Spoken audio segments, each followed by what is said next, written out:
Good evening. The two teens accused of murdering Albuquerque Academy senior Jada Gonzalez at a house party made their first appearance in court today. Meanwhile, questions remain tonight over who else might face charges. For instance, the couple who allowed their underage daughter to throw that party, who were there when the shooting happened. News 13's Gabe Chavez is here with the details. Gabe? Dean and Jessica, we also asked police about what officers saw when they showed up at the party before the shooting and what happened when they caught up with the suspects after. Mr. Medina, there has been a preventative detention motion filed against you.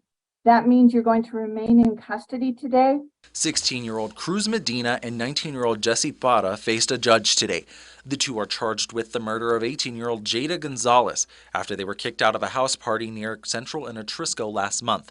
According to court documents, the trouble started before the teens even showed up, when neighbors called police to complain about the noise.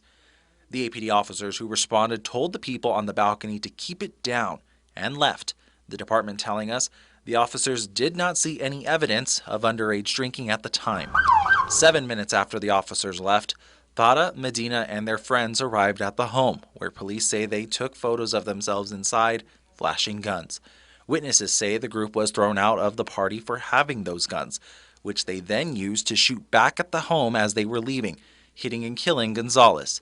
All the while, the parents of the 18-year-old who threw the party were there. Police believe they may have been drinking alongside the teens. Witnesses say the girl's father was seen on the balcony with a gun as Parra, Medina, and their friends were leaving and may have fired it at Parra's car.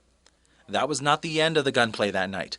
After the party, Jesse Parra's car was linked to two other shootings, one near Constitution and Girard and another near Desert Springs and Arenal. Police caught up with the group at that last scene, finding Parra, Medina, another teen, and Parra's Charger filled with bullet holes. Medina and the other teen ran off while Parra was detained, though he was not charged in the connection of Jada Gonzalez's death until more than a month later.